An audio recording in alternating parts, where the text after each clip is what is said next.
berbagai jenis yang digunakan untuk menggambarkan dan menganalisis data. Berikut adalah beberapa jenis statistika utama. Yang pertama, statistika deskriptif. Digunakan untuk merangkum dan menggambarkan karakteristik dasar dari suatu kumpulan data. Contohnya, mean dan median. Kedua, statistika inferensial. Digunakan untuk membuat kesimpulan atau prediksi tentang populasi berdasarkan sampel data yang diambil dari populasi tersebut. Contohnya, uji hipotesis dan interval kepercayaan. Yang ketiga, statistika parametrik dan non-parametrik.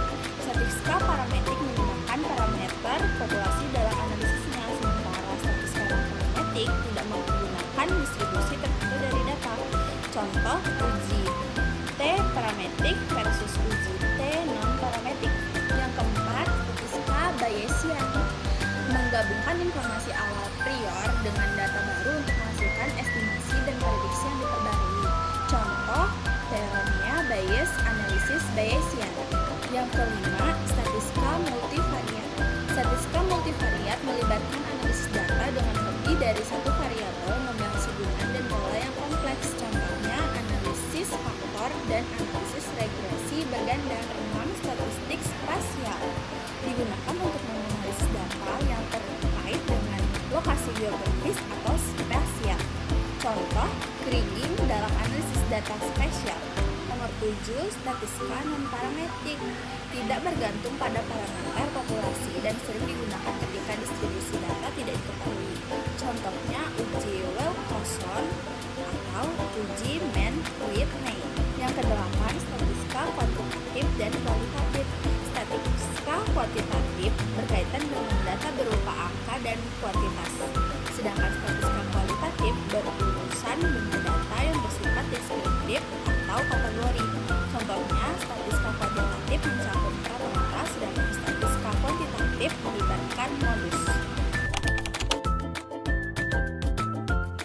Variabel statistik adalah karakteristik yang diamati atau diukur dalam suatu penelitian atau eksperimen. Berdasarkan sifatnya, variabel statistik dapat dikelompokkan menjadi beberapa jenis utama. Yang pertama adalah variabel kuantitatif. Ini adalah variabel yang diukur menggunakan angka atau kuantitas, contohnya tinggi badan, berat badan, suhu, dan pendapatan. Yang kedua, variabel kualitatif. Variabel ini menggambarkan kategori atau kualitas dan tidak dapat diukur secara numerik. Contohnya, jenis kelamin, warna mata, dan jenis pekerjaan. Yang ketiga adalah variabel diskrit. Variabel diskrit memiliki nilai-nilai yang terbatas dan terpisah. Contohnya, jumlah anak dalam sebuah keluarga, jumlah bola yang dilempar dalam suatu permainan. Yang keempat adalah variabel kontinu. Variabel kontinu dapat memiliki nilai di antara dua nilai tertentu, contohnya tinggi badan, berat badan, dan suhu. Yang kelima adalah variabel independen. Ini adalah variabel yang dianggap sebagai penyebab atau pengendali dalam suatu penelitian. Contohnya jumlah jam belajar sebelum ujian, jenis perlakuan dalam eksperimen. Yang keenam adalah variabel dependen. Variabel ini bergantung pada variabel independen dan biasanya merupakan hasil dari suatu penelitian. Contohnya skor ujian, hasil percobaan, dan pendapatan individu.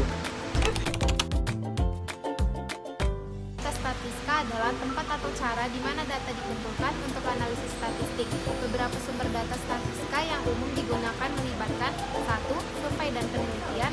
Survei adalah metode yang umum digunakan untuk mengumpulkan data dari responden. Survei dapat dilakukan melalui wawancara langsung. Penelitian ilmiah juga memberikan sumber data yang signifikan.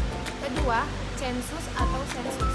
Sensus melibatkan pengumpulan data dari seluruh populasi tertentu. Sensus dapat memberikan gambaran yang lengkap tentang karakteristik populasi. Yang ketiga, data administratif. Data administratif diperoleh dari catatan resmi atau administratif seperti data kesehatan pasien, data pendidikan, atau data keuangan pemerintah. Yang keempat, pengamatan langsung. Data dapat dikumpulkan melalui pengenalan langsung suatu fenomena. Ini sering digunakan dalam ilmu sosial dan sains alam. Yang kelima, eksperimen. Eksperimen melibatkan manipulasi variabel independen untuk mengamati efeknya pada variabel responden. Eksperimen sering digunakan dalam penelitian ilmiah. Yang keenam, sensor dan teknologi. Sensor dan teknologi menyediakan sumber data yang kaya untuk analisis statistik. Contohnya, termasuk data cuaca dan transportasi, pengukuran kesehatan. Yang ketujuh, data historis. Data historis berasal dari catatan dan dokumen masa lalu. Ini dapat mencakup data sejarah ekonomi, demografi, dan peristiwa tertentu.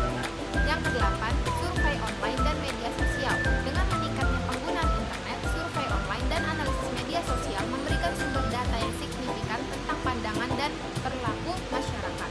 Yang kesembilan,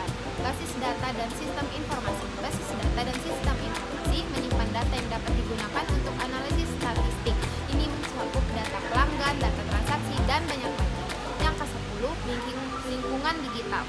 Data dari lingkungan digital seperti log situs web, interaksi online, dan jejak digital dapat digunakan untuk analisis perilaku pengguna. Memilih sumber data yang dapat tergantung pada tujuan penelitian, jenis data yang dibutuhkan, dan ketersediaan sumber tersebut. Sekian penjelasan dari kami. Wassalamualaikum warahmatullahi wabarakatuh. Anjing.